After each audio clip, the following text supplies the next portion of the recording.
When the waiter asked for my order at our anniversary dinner, my husband said, "She's not eating. She didn't contribute to the bill." "I'll have water," I said to the confused waiter while my husband Paul handed back my menu to him without letting me look at it. We were at the steakhouse he'd picked for our 10th anniversary, and he'd made reservations without telling me there would be conditions attached. The waiter stood there awkward, holding his pad.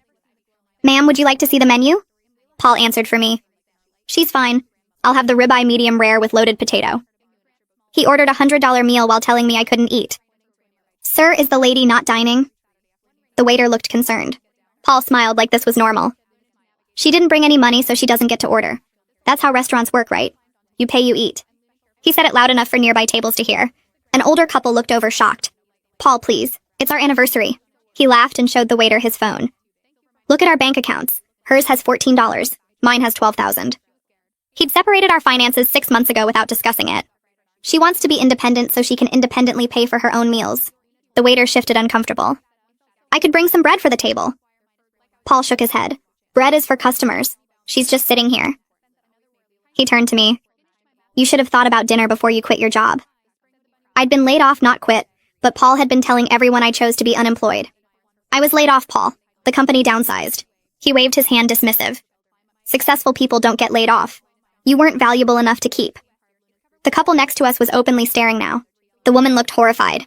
Paul noticed and spoke louder. "I'm teaching her about consequences. No contribution means no consumption." He pulled out cash and fanned it on the table. "See this?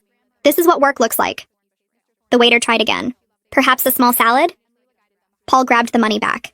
"Did you not understand? She has no money means she gets no food. It's simple economics." He looked at me. "Maybe being hungry will motivate you to find work faster." I'd applied to 40 jobs that week. "You told me not to take the retail position because it was beneath us." Paul laughed harsh. "That was before I realized you're professionally worthless. Now any job would be an improvement." The woman from the next table walked over. "Excuse me, miss, would you like to join us? We have an extra seat." Paul stood up angry. "She's my wife. She sits with me." The woman looked at him disgusted. "You're starving your wife in public." Paul pulled out his phone again. "I'm teaching financial responsibility." He showed her something on the screen. "This is her spending from last month? $60 on groceries." The woman looked confused. "She bought food for your home?" Paul nodded. "With my money. Then she has the audacity to say she's broke." He turned back to me. "You spent my grocery money, so now you can watch me eat." The waiter left to get the manager. Paul didn't notice because he was pulling up more bank records. "Look, January, she spent $30 on gas. February, $40 on medication."